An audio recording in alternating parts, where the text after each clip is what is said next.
Hello, this is the Daily Forex Report for September 7th. We are looking at the US Japanese yen pair first. This pair closed down today, did break some, moved pretty low before reversing, and then moved higher, did close down overall pretty much at previous support. We are looking for this pair, however, to continue moving sideways with the bias that is sideways. Look for it to potentially go as high as 84.66. Possibly as low as 82.89.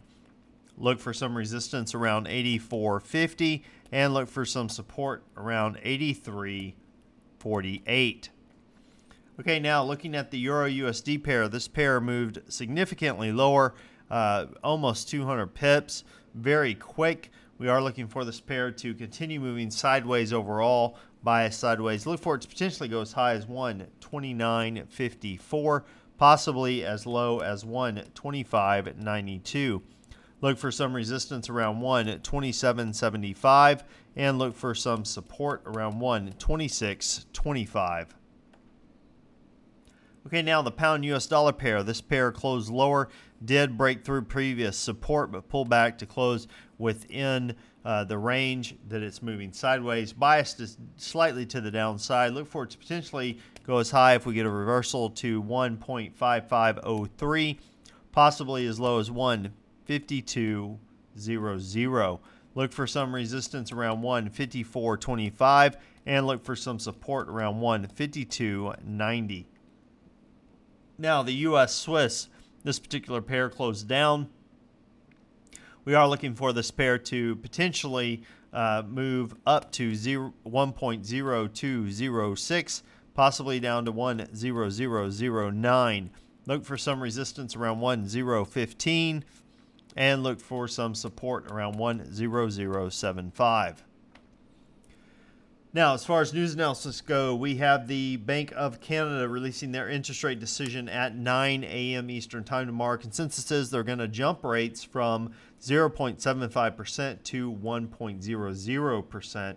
We also have the Bank of the Japanese bank releasing the BSI large manufacturing numbers for the third quarter at 7:50 p.m. Eastern Time. No consensus given on that as of yet.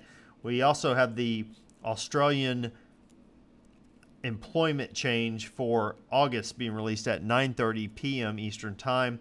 Consensus on that one is that it has moved from 23.5K to 25.0K, which would be good news, or actually negative news for the Australian dollar. Now, what am I looking at during this next session? If you go to the 4-hour time frame on the euro, you can see that it has moved pretty quick to the downside. Let me back out a little bit. There we go. Maybe a little bit further.